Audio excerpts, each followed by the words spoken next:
What if a scribal mistake in ancient Egypt rewired history? Picture a sun-baked chamber near the Nile, where a lone scribe copies a long tradition of builders and astronomers. He pauses over a line that should be a simple instruction for measuring land, but instead carries an odd rhythm that feels like a note in a melody. The line describes a way to approximate circles using a grid and a set of numbers that look like steps in a dance. He writes it down as a general rule, and then a student copies it, and then a merchant in a bustling market carries the line on a parchment sleeve into the heart of a caravan network. The error is small, but the consequences begin to unfold like an uncoiled string. The method is simple in effect, but strange in potential. It converts a rough field into a precise rectangle, then folds that precision into a circle with a few proportioned moves. The scribes who encounter the line begin to notice that space itself can be coaxed into familiar shapes with little ink and a steady hand. It travels across deserts and along river routes, crossing cultures that speak different tongues but share the same hunger for order. When builders adopt the trick, cities begin to grow with a confident geometry. Walls align with the sun. Streets trace grids as if they were drawn by a single patient painter. As the idea settles, something odd emerges in the mind of a generation of mapmakers. They discover that maps can be less about illusions and more about rules.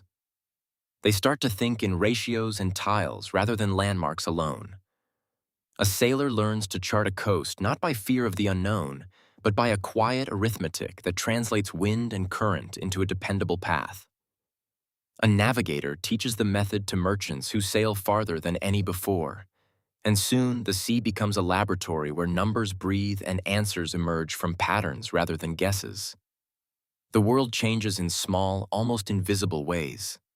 Standard measures appear earlier, replacing local idiosyncrasies that once disguised the true distance between 2 points. A standard length, a standard weight, even a standard angle become the currency of trust. Traders meet on equal footing because the rules are visible, portable, repeatable.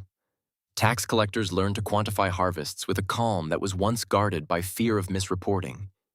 Architects find that arches and domes can be planned with a quiet certainty that reduces waste and builds resilience.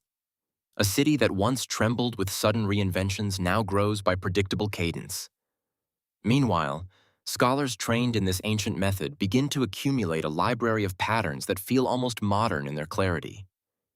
They do not yet know the word algorithm, but they live inside its logic.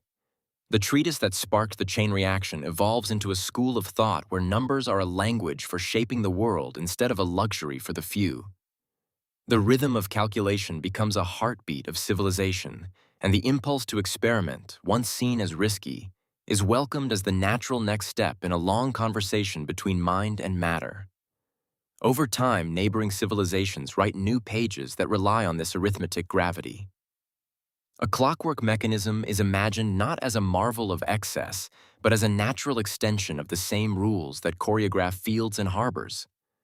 Astronomy advances because the same technique that resolves a field also helps align a telescope with a star. The first engineers who build irrigation works learn to balance water with proportion rather than guesswork, and their dry neighbors borrow the same discipline to tame rough hills into terraces that feed more people. The world multiplies its memory in a quiet, almost unseen way, as notations grow denser and more durable, and the art of storing thought becomes an everyday craft rather than a luxury. If we try to track the thread back to its origin, we arrive at a single page where a mistake is no longer a mistake but a hinge. That page is celebrated as the moment when calculation ceased to be a tool for specialists and became a shared lens for all who shape the world. The consequences spill into the present in subtle, seductive ways. The devices we depend on are built on a lineage that values patterns, not chaos. The routines of daily life are conducted through a discipline that feels ancient and suddenly intimate. Even the culture of imagination shifts. Writers, artists, and engineers begin their work with a quiet arithmetic inside them, a habit of looking for the smallest rationality that can unlock a larger truth. The twist stays modest at its core. It does not erase mystery or magic from human life. It reframes it. It suggests that history is not a straight line, but a braid where a single miscopied symbol can pull threads toward a different weave altogether. If that scribal slip had never happened, perhaps the world would be a little more accidental, a little more improvisational, perhaps more brutal in its pace of discovery. But because the line was etched without a warning, the story tilts toward a future where numbers become a shared vocabulary for building, exploring, and imagining together. We walk under a sky that looks almost the same as ours, but behind every landmark and coastline is a hidden discipline that began with a careful stroke on a papyrus page. The question lingers in the air, not as a denial of our past, but as an invitation to listen for the small, precise sounds that push history forward. We cannot prove that any single scribal slip truly shaped the modern world, but we can feel the resonance of it.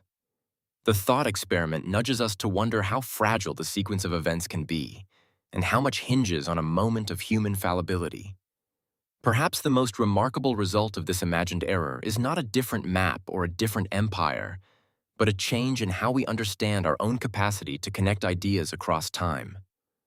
The power to shape a civilization with a handful of numbers is not a miracle, but a reminder that curiosity and care can convert a single page into many lives that flourish.